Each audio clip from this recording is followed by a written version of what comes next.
Alléluia, papa. Oui, alléluia devant ces Sam. J'ai une question pour toi aujourd'hui. Ouais, même 1000 si tu le veux.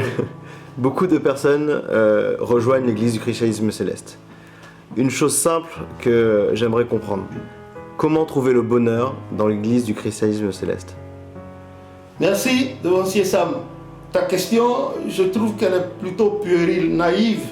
Le bonheur est partout, mais à condition de savoir le chercher.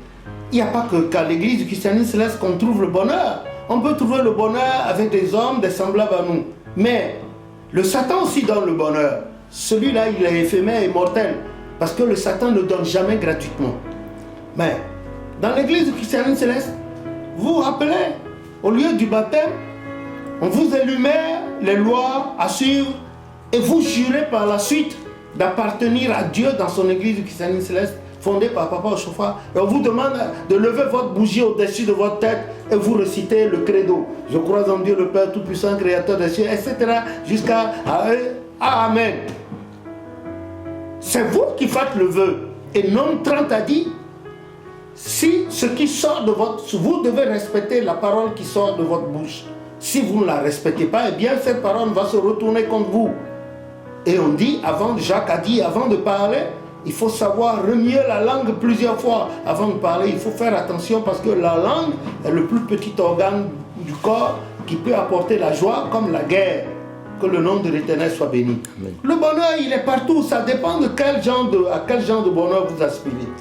Quand vous allez vers Dieu, il a dit dans Matthieu 6, 33, il dit, ne vous amassez pas des trésors sur la terre, là où il y a les voleurs, la ruine, les termites et puis les truands sont. Mais amassez-vous plutôt du trésor là-haut, là où la ruine, les termites, les voleurs ne percent pas. Mais les gens pensent que quand on va à Dieu, il faut... Dieu vous donne des milliards, vous donne... Non, tout le monde ne peut pas être milliardaire. Il y a plein de personnes. Moi, j'ai connu des séjours à l'hôpital où j'ai été hospitalisé. J'étais en chambre avec des gens immensément riches qui avaient des immeubles un peu partout dans Paris, mais qui, depuis des années, étaient malades et ne sortaient plus, ne savent même rien de la gestion de leurs immeubles, des comptes en banque. Et c'est les enfants qui pillent, qui en font ce qu'ils veulent. Hein? Dans les boîtes de nuit, etc. Ça, c'est pas le bonheur, ça. Quand Dieu donne le bonheur, on en jouit. Le peu qu'il vous donne, vous en jouissez.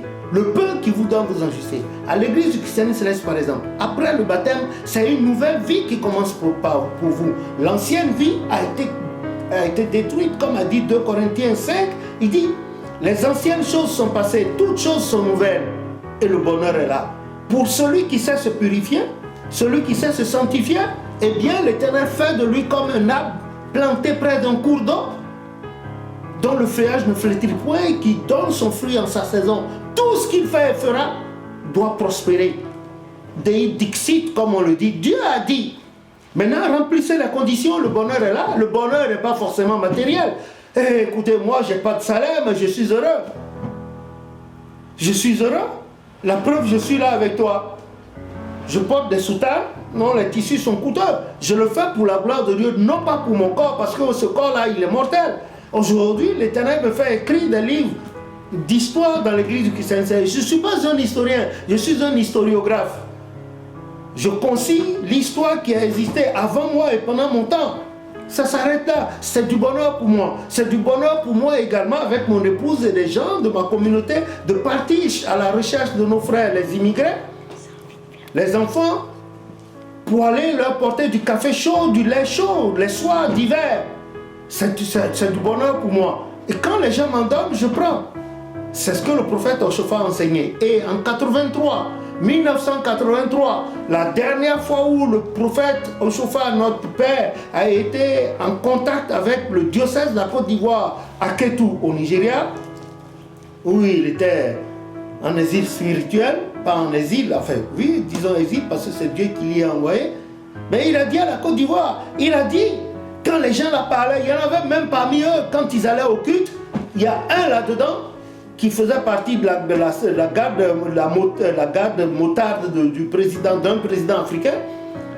Quand il vient au culte, parce qu'il s'assied dans le Saint des Saints, il sort les 9 grains, un PA, qu'il met sur la table.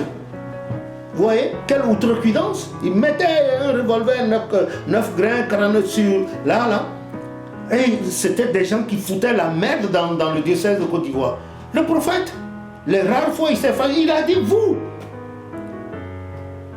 Dieu sait que je suis un charpentier, mais pourtant, il m'a donné de fonder cette église.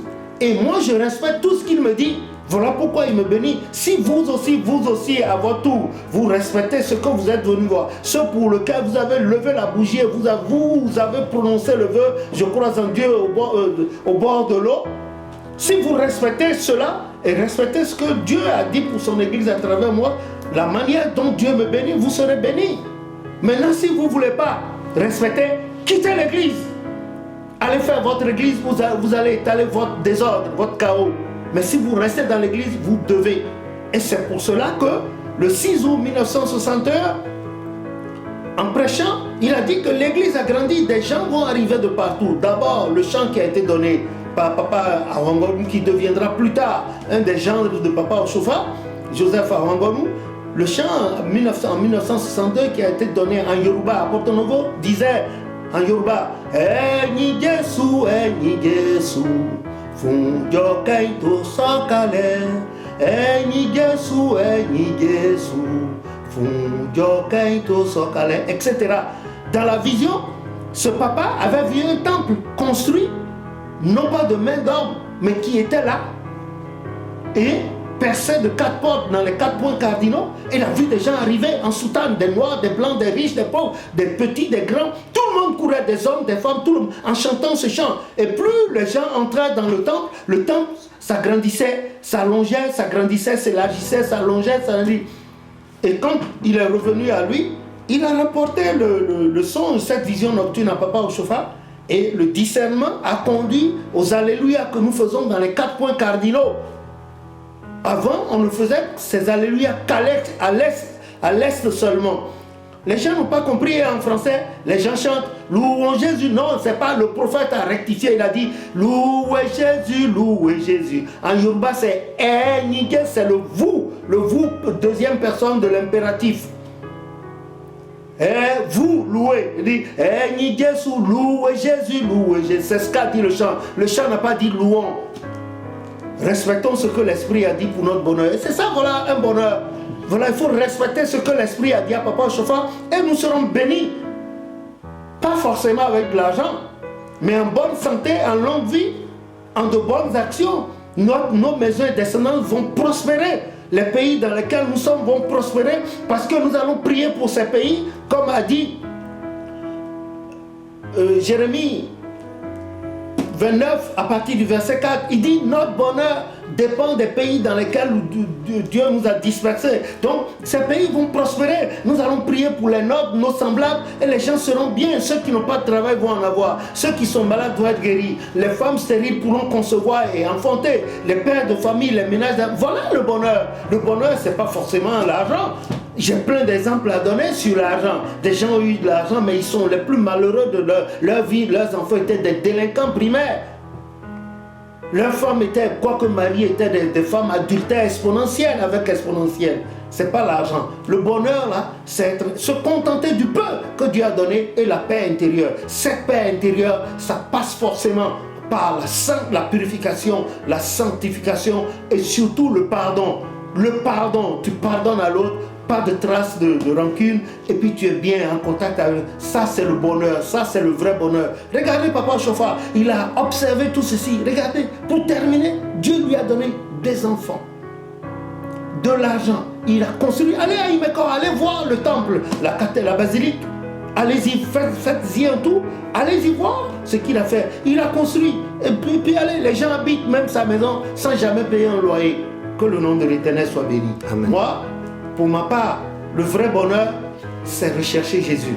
C'est vivre dans le Seigneur, que le Seigneur vive en moi, que mon esprit soit toujours en connexion permanente et directe avec le Seigneur. Pour moi, c'est le bonheur. Maintenant, le reste, le Christ a dit, cherchez d'abord le royaume et la justice de Dieu, le reste vous sera donné de surcroît. Parce que Pierre lui posait cette question, le doyen des apôtres. Pierre a dit, mais Jésus, nous qui avons tout laissé, tous les frères, les pères, les mères, les sœurs, nos enfants, nos épouses, nous sommes venus. Quel va être le Christ a dit, en vérité, il n'est personne qui, à cause de la parole de moi, ait tout abandonné et qui ne les reçoive au centuple dans ce siècle-ci, mais avec persécution, et dans le siècle à venir, la vie éternelle. Il n'y a pas de problème. Moi, je ne cours pas après l'argent. De mille manières, je ne suis pas malheureux. Le Seigneur a toujours pitié de moi. C'est déjà un bonheur qu'il ait pitié du monde et qu'il ait pitié de l'Église christiane céleste et puis de son Église et de tous les fidèles ainsi que les membres de leur famille. Et je profite de l'occasion pour souhaiter joyeux 72 ans à l'Église du christianisme céleste et à tous ceux qui suivent. Que le nom de l'Éternel soit béni. Toi aussi, je te souhaite le bonheur, mon cher devancier. Je souhaite le bonheur, je souhaite du bonheur à Ézéchiel, ton fils, et je souhaite du bonheur à tous les politiques comme les religieux. Je souhaite le bonheur à tous les pays dans lesquels le Seigneur veut que nos pieds foulent. Je souhaite le bonheur à toutes nos paroisses d'Afrique et d'ici et d'ailleurs. Et tous ceux qui luttent pour restaurer la mémoire de Papa Oshofa. Amen. Au nom de Jésus. Amen. Amen.